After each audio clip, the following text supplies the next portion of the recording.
Hello, property nomads. Hope you're doing well. So apparently the UK is on the brink of being plunged into darkness with widespread blackouts. So nothing like a bit of fear mongering, but hey ho, why not? But that being said, well, actually we need to look into this because is this true? Well, I guess part of us won't know until it actually happens. But we've got an article here, and it's come from the Metro via MSN.com, and yeah, this chap is looking into the possible realities that we might have here in the UK, where we might be seeing a lot of blackouts sooner rather than later.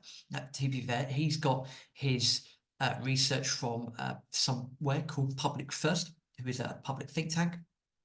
And they're saying that the country does not have sufficient means to generate enough power to make up for the potential loss. So let's have a look at this article and see what's going on, and see actually if we make sense of all of this. So we've got the article headline here. The UK may have to get used to blackouts. So where do we stand at the time of recording this video? Well, at the moment, 4 nuclear power plants, yes, nuclear, are set to be decommissioned by April 2028. And they are one in County Durham, Heysham 1 and 2, which are in Lancashire, and Torness in East Lothian, which is up in Scotland. The last remaining coal-fired power station in the country, which is in a place called Ratcliffe-on-Soar, which is in Nottinghamshire, is scheduled to shut down in September of 2024. So let's just go back to those nuclear plants a second. Now, if you're familiar with the YouTube channel and you're familiar with our outlook on life, you'll know that we believe quite strongly in nuclear, because nuclear is quite a green energy. The challenge that you have with nuclear is that if and when it goes wrong, it can go horribly wrong, Fukushima, Chernobyl, that sort of stuff. And I think that's had quite a mental scarring on a lot of people, quite rightly so. But when you look at the actual running of it and how green it is in comparison to pretty much every other energy source that's relatively well accessible at the time of recording this, nuclear is the answer. So it's quite concerning that at the moment 4 British nuclear power plants will be decommissioned by April 2028. Quickly going down to the bottom of the article, it does actually say, credit where credit's due, that EDF, which manage all 8 nuclear power stations in Britain, they did say that they will make a decision on whether to extend the ones up in County Durham, in a place called Hartlepool up there, the one in Scotland, and Heysham 1 and Heysham 2 in Lancashire by the end of the year. So, I mean, that situation could change, but at the time of recording this, there's 4 that are going to be decommissioned, although EDF might change that. And that we've long said that the UK we know we're not the greatest energy maker in the world, but the way that we're being pushed down net zero targets and climate narratives, the way that we're being pushed down, the UK is not, we're not very energy self-producing. I forget the word. We're quite energy reliant, so we're not very good at self-producing, and there's a multitude of reasons for that. But we're in this sort of situation where, again, because of climate narrative, because of everything that's going on, and of course, we've got this wonderful inability to do absolutely naff all in this country because of too much planning and the cost of doing stuff. Again, we're shooting ourselves in the foot. We've got this drive towards, heat pumps. We've got this drive towards cleaner energy. We've got this drive towards electric vehicles, pardon the pun on that, vehicle charging, and all of that pressure, because again, that's electricity. All of that pressure then goes put back onto the grid. Our national grid does not have the infrastructure to be able to keep up with that proposed demand. Now, whether that proposed demand actually happens is a different thing, but we have to work on the assumption that it will. Why? Because it means we can then put cash into the grid. We've got to invest into the infrastructure, and we're not doing that. We have not been doing that for a very, very long time in the UK. And this is what's going to come back to bite us in the ass. This is why we could have a potential of a lot of blackouts moving forward, because we've got this government, or a government, it doesn't really matter who it is, it seems like we're all going to go down the same route anyway, pushing the narrative to say, right, net zero climate, we've got to be this, that, this, that, this, that. We don't care about the cost because you're going to pay for it through higher bills and yada, yada, yada. But at the same time, we're not invested into the grid. Now, we're trying to do right, and we've got Hinkley Point C, which I believe is down in Somerset, a massive nuclear plant. Great, no problem to work with EDF, etc. Lovely. The anticipated cost of building that has gone from £18 billion to, when it was given the green light in 2016, it's now gone up to £35 billion. And because of, again, bureaucracy and dumbass government, the way that they're handling things.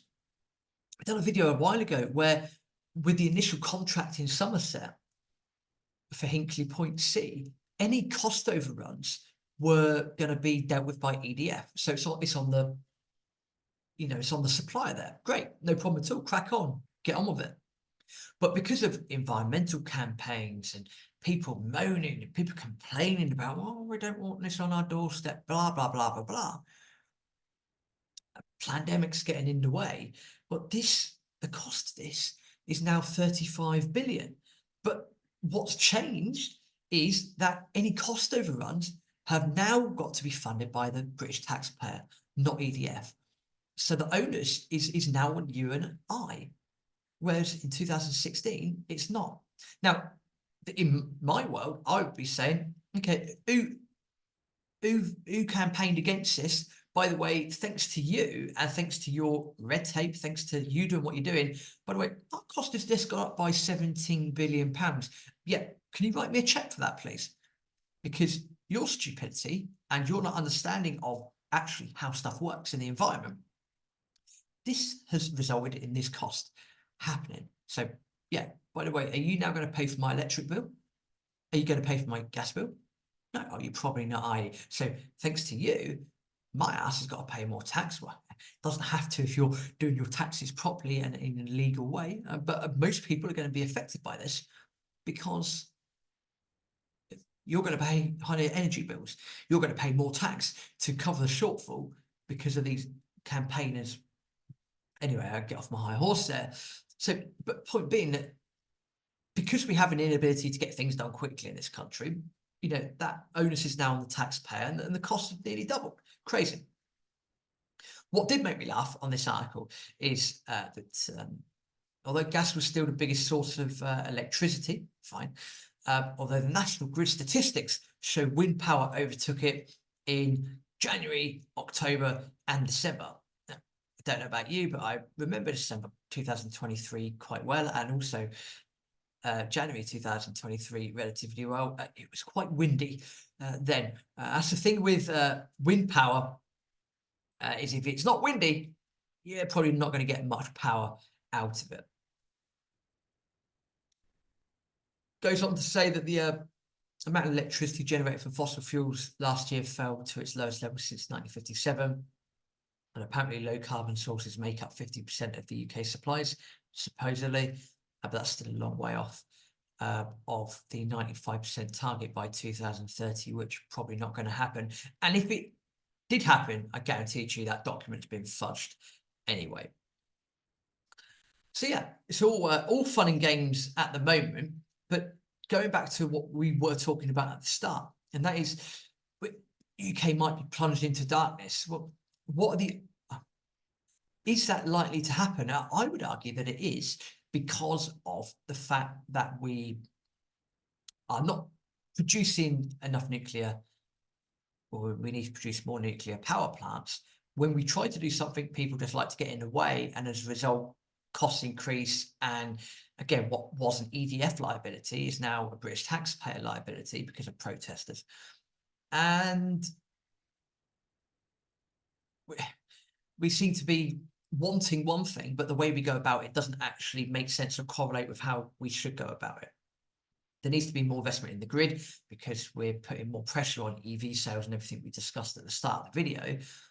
And at the end of the day, I'm not convinced that that's going to happen. So I have to agree with this article that says that UK is going to be facing a lot of power issues. We've been saying that for a while, and it's one of those things where it's difficult to say because no one wants that. No one wants to have these power outages and these power challenges. You know, we're so used to, we're so fortunate to be able to just flick on the light switch and the lights come on. Well, if there's a day where that doesn't happen, I mean, that's a very, very sad day, I think, for this country, and for any country where that happens. I think that's quite a sad day. So what are the odds of it happening where we're going to be having energy issues and blackouts? I would say chances are that's going to be quite likely moving forwards. Please do subscribe and like the YouTube channel. If you haven't already done so, please do like and subscribe. And we're growing the channel quite nicely. Head over to the podcast as well. Go and check out the podcast. We do produce different content over there. We really and thoroughly enjoy producing these videos. Thank you for listening. See you in the next video.